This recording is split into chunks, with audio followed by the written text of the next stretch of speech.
Now, I'm going to show you where authors get their ideas. They can come from anything you have around the house, playing, anything you do gives an author an idea. Anything I do could be to give you an idea. One day, Allison's Aunt Judy came over and she said, Brian, here's your present. Allison, here's yours. I can't stay. It's called a Matryoshka doll. And after Judy left, Allison said, she said Matryoshka means little mother. She thinks I'm a baby. It's a rattle. And I said, Allison, listen. I think there's something in it. Look at the crack. And Allison said, oh.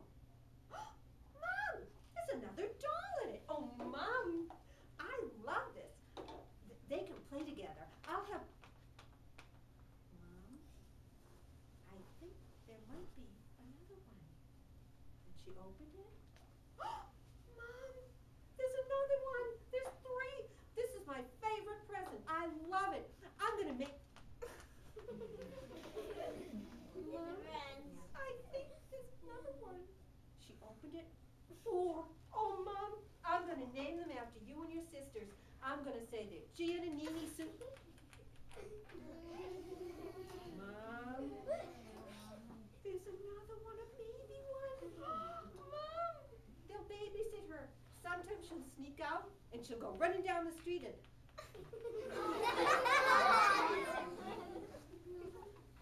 I think there might be... Look,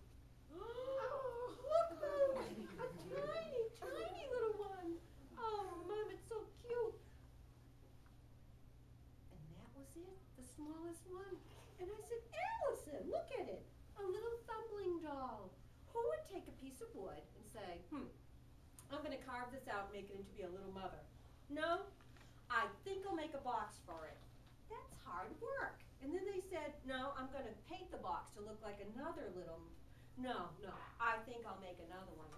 Why would anybody go to that much trouble? I said, Allison, let's go to the library and find out who invented these.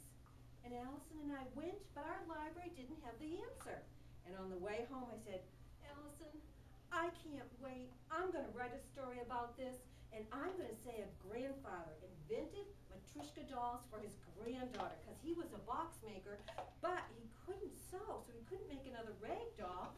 And that's where I got the idea for Sasha's Matryoshka dolls.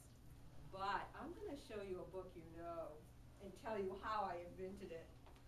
You can also get an idea from someone who doesn't behave in your family. This is my son, Brian. He doesn't look like this. He acts like this. He never wanted to go to bed. So I said, Brian, I'm going to give you your dream come true. I'm going to write a book, and you'll be the little piglet in the book, Upsy Downsy, and you'll trick all the grown-ups and get to stay up almost all night long. And the secret of the book is right here. It says, to Brian, the real Upsy Downsy.